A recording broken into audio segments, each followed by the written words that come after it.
بینێرانی بەڕێز سڵاوتان لەبێت. ئایا لە بودجێ پەسەندکراوی هەرێمی کوردستاندا سامانی گشتی بەفی ڕۆدراوە یا سامانی گشتی بۆ بەرژەوەندی گشتی بەکارهێنراوە؟ ئایا لە بودجەدا ئەوەی ڕۆڵی بینیەوە کراوەتە بنەما بۆ دابەشکردنی سامانی گشتی دادپەروەریە یان پێوەرە حیزبی و پێوەرە سیاسیەکانە؟ ئایا لەم بودجێدا تا چەند زەمینە خۆشکراوە بۆ گەشەپێدانی سەرمایە گوزاری و گەشەپێدانی توانەکانی بەرهەمهێنان لە هەرێمی کوردستاندا و بە پێچەوانەشەوە تا چ ڕادەیەک ڕێژەی بەکاربدن لە هەرێمی کوردستاندا زیاد کراوە؟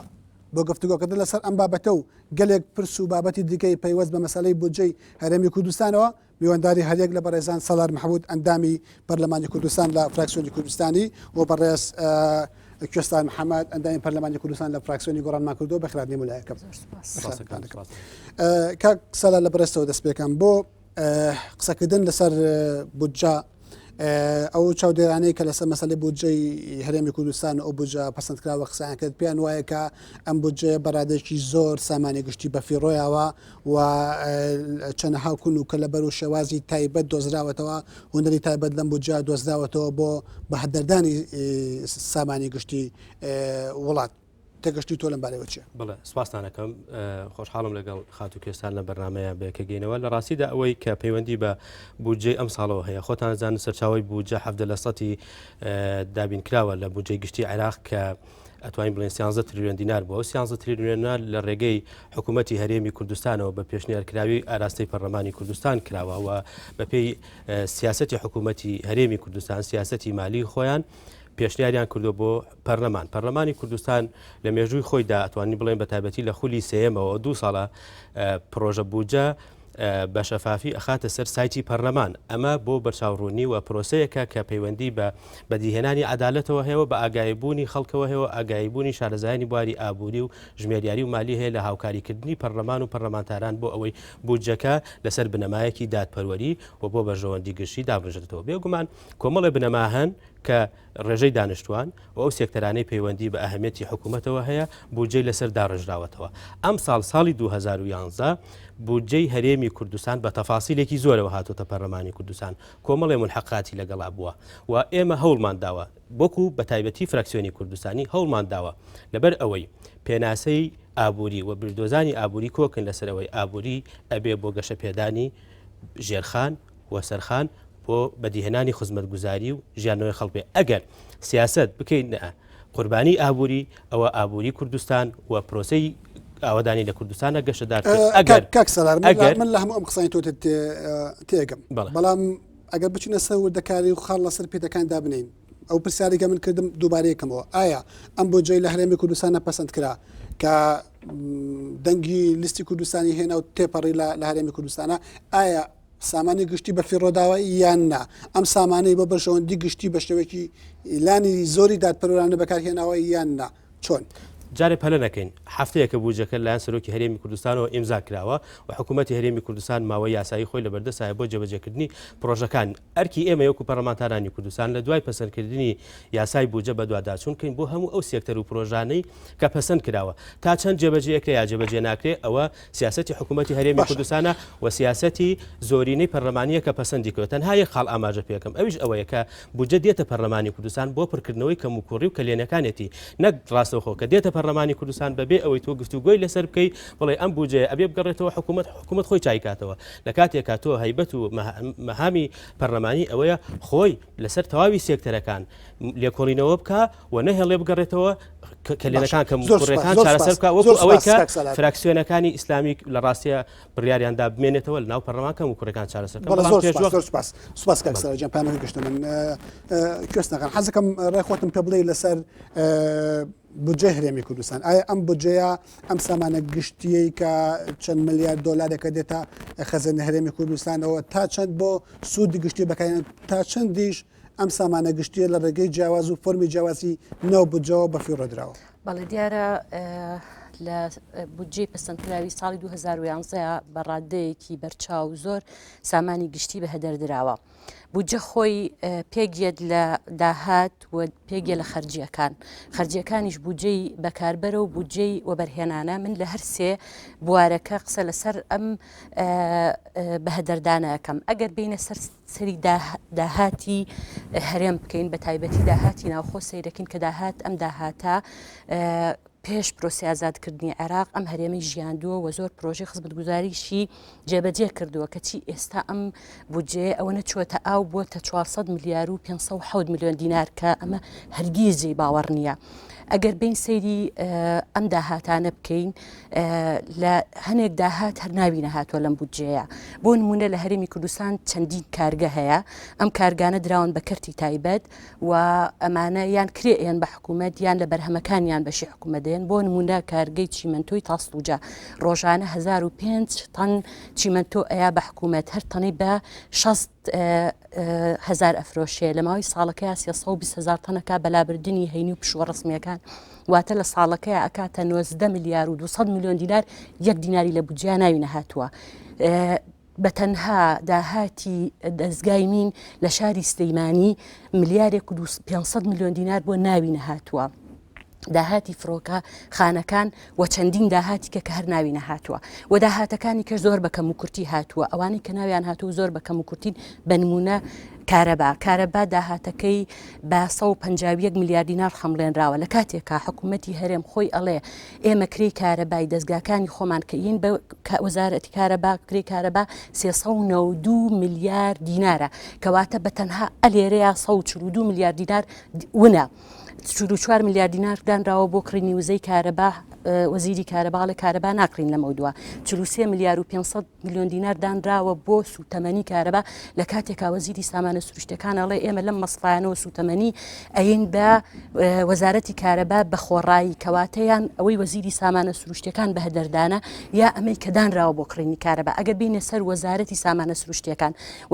سامانە سروشتەکان کان ئەن نەوتە غازە بەردی مەڕمەڕە و هەموو کانزاکانی کەیە ئەم وەزارەتە لە هەموو دنیا پێوترێ وەزارەتی حکوومەتژێن. لەلای ئێمە ئەم وەزارەتە بودجەی بەکاربەری 12 میلیار و 816 میلیۆن دینارە لە کاتێکا داهاتەکەی بە تەنها 370 میلیۆن دینارەکەواتە ئەمە نەک حکوومەت ناژێنێ بۆ تەبار بەسەر حکوومەتەوە. ئەگەر بین ئەو داهاتانەی سامانەی ئەو داهاتی کە لە وەزارەتی سامانە سروشتەکان دەست حکوومەتەکەوێ ڕقمێکی ڕاستیان نەداوەتە پەرلەمان بەڵێ هەرگیز. ئەگەر بین سەیری ئەو داهاتانە بکەین کە ساڵانە بێ بگەڕێتەوە بۆ حکوومەت 660 میلیارد دینار دیار نییە هینی ئەو پرۆژانەی کە لە ساڵی 2010 نەچوونەتە بواری جێبەجێکردنەوە لە سا هەشتای ئەو پرۆژانش کە چوونەتە بواری جێبەجێکردنەوە زۆر لەو پارەیان کەمتر خەرج کردووە کە بۆیان دەزیشان کراوە. 30 میلیارد دیناری سندوقی پیشەسازی نەهاتۆتەوە سەر بودجە 10 میلیۆنی ملیاری پاڵپشتی وەرزش نەهاتۆتەوە هەموو ئەو 29 زۆر سپاس دەم وڵاتەکەمان تاوەکەن کاک سالار وەڵامت چییە بۆ ئەوەی کە ئەو ژمارە زۆرەی داهاتی هەرێمی کوردستان کە بە شێوەیەک لە شێوەکان دەخلە بۆ حکوومەت ئیرادە بەڵام ونە بەڵێک بەشێک لە داهاتەکان کە بە داهاتی گومرک و ئەوانە داهاتی ئیتیحادی نەچنەوە حکوومەتی ئیتیحادی بەشێکی بۆ وەڵام بۆ ئەو قسانەی ئەو ڕقەمانەیە وەڵامتە دەمەوە بەشێکی ئیراداتە بۆ ئەو سێکتەرانەی کارەبا و فڕۆکەخانە کە خودی کوێستانخان ئاماژەی پێکرد. من ئەمێ لە ئیتارێکی گشتگیرترە چونکە ئەم جەدەلێکی زۆر عمیقی خایەن لە پەرلەمانی کوردستانە و ئێمە 11 ڕۆژ 17 دانیشتنی پەرلەمان کراوە لەسەر تەواوی سێکتەر و باب و بابەتەکانی بودجە بە پرۆژەوە و حکوومەتی هەرێمی کوردستانی خۆی وەڵامی بەشی هەرە زۆرینەی ئەو تێبینیانەی ئێمەمانان و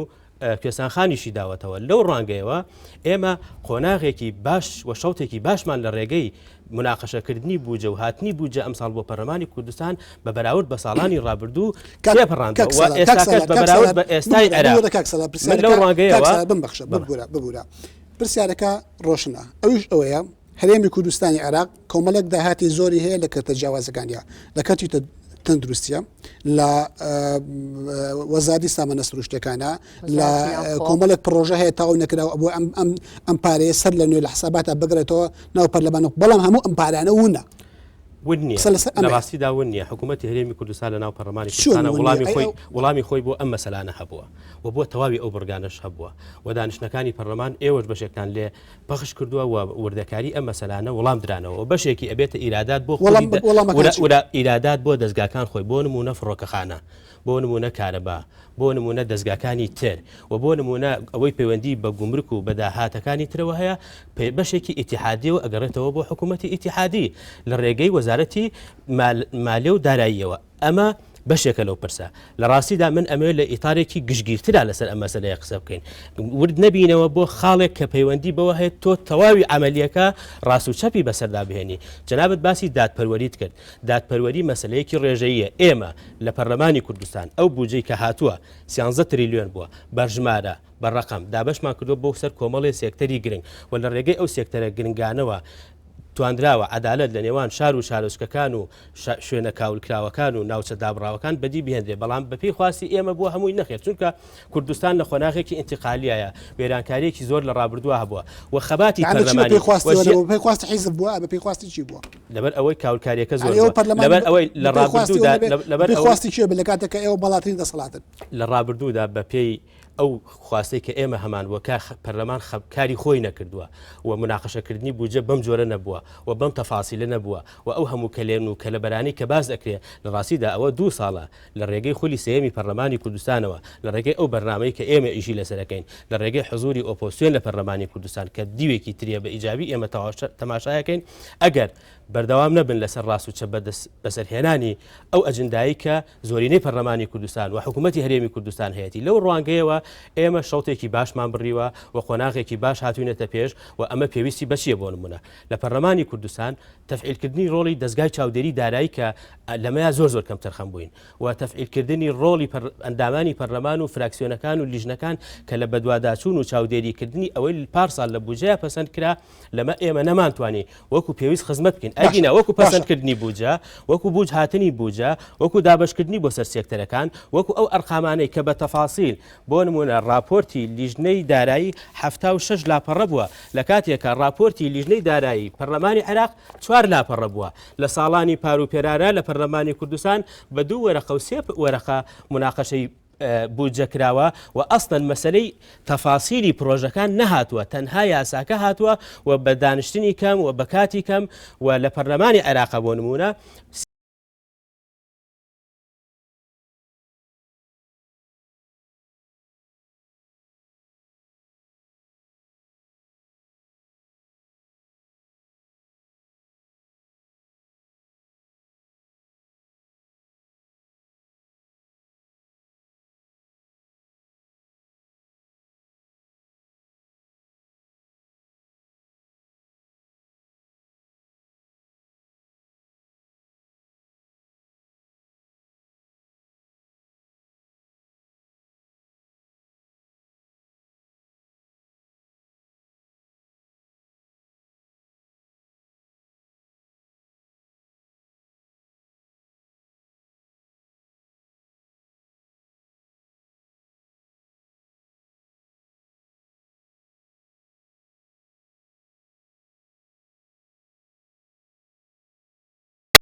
4 دەفتەر دۆلاری بۆ کۆمەڵی خەڵک سەرف کردووە کە یەکی 20 وەرەقە و 30 وەرەقەی بۆ سەرفکردون ئەمانە چێن ئەگەنە ئەنجومەنی وەزیران ئایا خەڵکێکی هەژار ئەگات کە بە وەرەقەیەک 30 وەرەقە و 20 وەرەقەی بدرێتێ بەرپرسێکی ئەنجومەنی وەزیران لە بەیانیەوە تا کاتی تەوابوونی داوام 4 دەفتەر دۆلار سەرفکا بۆ خەڵک جگەلەوەی ئێمە ئەگەر هەنێ گوردەکاری کە باس بکەم لەناو ئەم بودجێ بەکاربەرەیە شتێک هاتووە بە ناوی ئەغزی ئەخورا خواردنی تر کە من نازانم ئەم خواردنانەی تر چییە داوەتە چییە لە بەرامبەر ئەمەیە خواردنی زیندانەکان هەیە خواردنی نەخۆشخانە هەیە و هەروە خواردنی قوتابخانە و ڕەوزە و دایانگاکان هەیە ئەوەی کەدانراوە بۆ ئەغزی ئەخورا 3 بەرامبەری هەموو خواردنی سجن و خەستەخانە و هەموو ڕەوزە و خوێندنگاکانە ئەمە بەهدەردانی ئەمە چی ئەم پارەی ئەغزی ئەخورای بۆ چۆڵەوەی پارەی کە ئەگەر سیرکەین ئەو پارەی کە پار بۆ کڕی تەلەفۆندانراوە لە ساڵی 2009 بەراوردی دەیە لەگەڵ 2011 30 بەرامبەر پارەی کری کارەبا تەلەفۆندانراوە بەرامبەر 2010 ئەگەر بێ سەیری کری خانوو بکەیت 2 بەرامبەر کری خانوو دانراوە کە حکوومەت یا بە کری خانوو لە کاتێکە ئەبێ ئەو پرۆژانێک کە بینای حکومی دروستکراوە بینای حکوومەت گەڕاوەتەوە لەگەڵ هەموو ئەمانەیە کری خان وەزارەتەکان کەمی کردووە دەستگاکان کەمی کردووە ئەبێ بیناکان کەمی کردبێ کەچی لە بەرامبەرە کری خانووەکان 2 بەرابەر زیایی کردووە کری تەلەفۆن 30 بەرابەر زیایی کردووە کە ئەمانە هەمووی جێی گومانە دیارە من دیارە کاتەکە ئەوە نابا نمونەی زۆر وردم لایە زۆر سپاس کوێستان خان کاک سالار تا چەند هاوڕای لەگەڵ بوونی ئەو کەلیان و کە لە بەرەگەورانەی دارایی کە بە فیرۆدانی سامانی گشتی لە بودجاتێ پەڕیەوە پرسیارەکەی من ئەمەیە ئایا ئەگەر هاوڕایت بڵێ ئەمە بە فیرۆدانی سامانی گشتیە چۆن ڕێگەتاندا بودجە تێپەڕبێ و پەسەند بکرێت بەو کەلێنانەوە ئەگەر پێشت وایە نەخێر ئەو شتانە وجودی نیە چۆن بەڵی وەڵامی ئەو پرسیارە بێت و ئەم ناوبڕەمان هەیە بنیرانی بەڕێز ناوبڕێکمان هەیە و دوای ئەم ناوبڕە ئەگەڕێنەوەلاتان لەگەڵمان من